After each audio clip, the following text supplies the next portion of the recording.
Voici un nouveau hors-série avec en studio Benoît et puis via Skype Marc et Sébastien.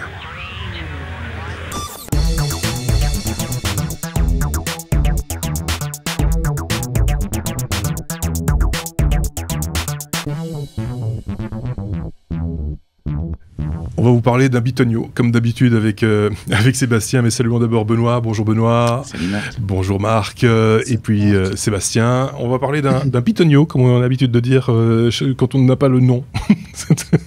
Enfin, voilà mon bitonio. Voilà, c'est ton bitonio. En fait, c'est fort utile quand on a un port USB et qu'on a besoin, en gros, d'une carte écran supplémentaire, quoi. Alors ça, c'est le truc qui m'a décidé d'abandonner ma tour pour passer sur un portable. D'accord. Pourquoi parce que j'avais effectivement une grosse tour qui pesait 30-40 kilos, un truc monstrueux avec plein de ventilateurs, une énorme carte graphique, enfin le truc prévu pour... voilà, qui vibre dans tous les sens. Qui vibre, qui est vraiment... Voilà, la puissance à l'état pur. Et en fait, je me suis rendu compte que comme je jouais pas beaucoup, je m'en foutais un peu d'avoir deux cartes graphiques. Ouais. Mais par contre, les deux cartes graphiques, elles m'étaient très utiles parce que, vous le voyez pas, parce que la webcam est vers moi, mais dans l'autre sens, j'ai 4 écrans. D'accord. Pourquoi ? Parce qu'effectivement, quand je programme, j'ai besoin d'avoir mon code, le résultat, en général un mail du client qui demande ce qu'il veut, et j'ai pas envie de passer d'une fenêtre à l'autre. Et puis il y a le quatrième qui est sur le côté pour pouvoir papoter. Et c'est le plus important. Voilà, il faut bien ça aussi. Si tu lances une 5e application, t'achètes un 5e écran alors. Oui, par exemple.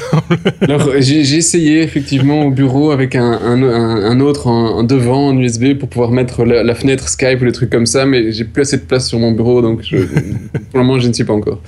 Mais ça, honnêtement, pour ceux qui programment, 2 écrans c'est un strict minimum, ouais. 3 ça fait gagner encore un peu plus de temps. Pas que dans la programmation, hein, quand on fait du design aussi, Marc. Absolument. Avoir les outils sur un écran et la partie, on va dire, la zone de travail sur le second, c'est quand même, enfin, c'est classique, quoi. C'est indispensable. En fait, 3 écrans, c'est difficilement aller en dessous. Voilà. Et en même temps, suivre la demande du client, c'est pratique. Voilà, bref. Donc, le fait est que quand tu prends un portable de nos jours, tu as au mieux une sortie HDMI et peut-être VGA, mais si tu branches l'un, t'as pas l'autre, et si tu branches l'autre, t'as pas l'un. Donc, tu dois choisir, tu as ton écran de portable et au mieux, un deuxième écran. Sur certains docks tu peux aller un petit peu plus loin, mais c'était pas si évident que ça, et donc je me dis ok, c'est génial, j'ai tous mes écrans, je veux passer sur un portable, je ne sais rien faire. Et c'est là que ce bitonio est arrivé.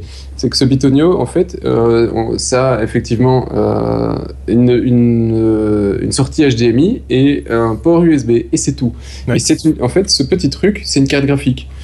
C'est une carte graphique en USB 3, et qui permet de monter, pour celle-ci en tout cas, hein, c'est un modèle qui est un peu plus ancien, j'ai enlevé la poussière pour le test, mais il montait déjà en 1920, donc c'était juste du Full HD, hein, donc ouais. Ça me suffit pour ce que j'ai besoin sur mes écrans secondaires. Ils ont sorti maintenant d'autres modèles qui montent en 4K, donc en 3840 x 2160, et c'est très suffisant en tout cas pour mettre un navigateur ou une image statique. Skype, ça passe aussi avec de la vidéo. Si tu commences à faire du design, je sais que Marc avait quelques problèmes avec Photoshop, il y reviendra certainement, et c'est pas avec ce genre de device que tu vas avoir 90 frames par seconde sur ton écran, hein, d'accord, parce que tout passe par l'USB, même si c'est en USB 3, ta machine elle souffre un petit peu. Alors la boîte qui est derrière, ici c'est un Zotac, hein, donc ça c'est juste un des équipementiers qui a fait un boîtier à base de ce truc, mais tout ça est toujours basé sur du DisplayLink. Donc DisplayLink, c'est une boîte américaine qui a développé cette techno et le driver qui tourne derrière. Alors au tout début, faut dire que c'était techno qui n'était pas extrêmement stable, donc on se retrouvait parfois avec un écran qui ne bougeait plus, et la première fois c'était assez perturbant, on se dit mais c'est bizarre, ma souris je l'ai perdue, et non, en fait elle est toujours là sur les autres écrans, mais ton image elle est frisée. Je dois dire que ces derniers mois et cette dernière année, le truc est vraiment stable, et je vois plus la différence comme je pouvais le voir avant en taux de rafraîchissement sur une vidéo où tu vois qu'il te manquait des frames, donc le truc est vraiment pas mal. Et voilà, et ça coûte pas grand chose, hein. C'est des devices, on parle suivant les devices de 50 à 100 euros maximum. pour des trucs qui font Full HD, 4K. T'as même des docks où tu peux en avoir plusieurs. Donc ça c'est vraiment... Au départ, tu avais un ou deux devices. Maintenant, tu as toute une série de... si je regarde sur la page, on a au moins une trentaine ou quarantaine de devices différents. Donc il y en a pour tous les goûts, pour toutes les résolutions. Oui, c'est ça. Ce que j'allais dire, je pense parce qu'on parlait second écran, parce qu'on est programmateur ou designer ou autre. Programmeur. Ou programmeur. Oui, Programmateur. C'est toujours mon problème de machine à laver qui est mort. Voilà. Mais ça peut être aussi un projecteur, ça peut être un outil de présentation quelconque, une télévision même, si on fait des présentations avec un public restreint. C'est un petit outil, un petit appareil, on le met dans son sac, on se trimballe avec, c'est pratique quoi. Ouais, mais enfin, en général, quand tu veux juste brancher une télé ou un Projo, t'as souvent déjà sur ton portable une sortie qui te permet de pouvoir le faire. Mais peut-être que ta sortie est limitée et ici, avec ça, tu peux monter effectivement en 4K sur un portable qui n'a peut-être pas une sortie 4K aujourd'hui, mais qui a bien de l'USB 3.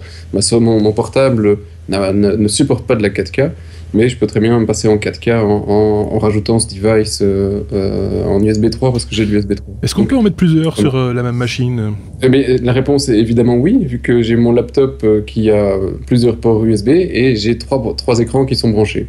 D'accord. Donc voilà, j'ai pas poussé le vis au-dessus de 3, je trouve que c'est déjà pas mal. Et la machine tient le coup. Ça prend un tout petit peu de CPU, donc faut pas... faut pas rêver, c'est pas gratuit, mais au niveau CPU, mais c'est voilà, ça fonctionne. Alors DisplayLink, c'est la marque, c'est un consortium ou c'est la marque qui a créé le principe parce que je vois que Dell l'intègre, que Belkin l'intègre, que Lenovo intègre également cette technologie. Comment ça se passe à ma connaissance, c'est pas un consortium. Je pense que c'est eux qui font les puces qui balancent dedans. Dans le Bitonio, et après libre à toi d'en faire ce que tu veux.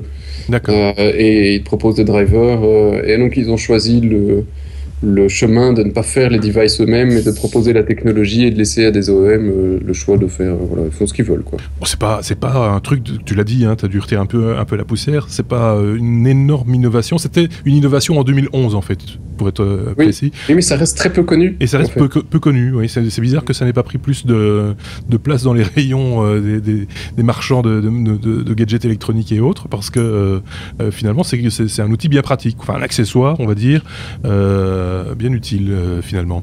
Ça s'appelle... Bah là, on va dire on va utiliser le nom générique, c'est le principe du DisplayLink. On a mis le lien évidemment avec l'article et avec la vidéo. Quelqu'un a-t-il une question à poser, une réflexion à faire, Benoît? C'est très clair. Clair, net, précis. Ah si, ça marche sur macOS? Ah, bonne question. Alors, oui, ça marche sur macOS et Windows. Sous Linux, par contre, je sais pas, j'ai pas essayé, j'avoue. Mais bon, t'en as... une longue série de devices, donc il y en a certainement un qui tourne sans problème. Le truc est assez ancien maintenant, il a quelques années. Je sais pas si Marc, lui par contre, a été un utilisateur comme moi, mais il l'a abandonné il y a pas si longtemps que ça. Je vais tout de suite d'abord répondre à Benoît. Oui, ça existe pour macOS sans aucun problème. Il y a même certains constructeurs qui ont intégré la puce dans un dock spécial pour MacBook qui permet de déporter non seulement un double affichage avec DisplayPort, HDMI, mais également de bénéficier de ports USB 3, etc. Voilà, c'est un beau petit truc aluminium, tout beau.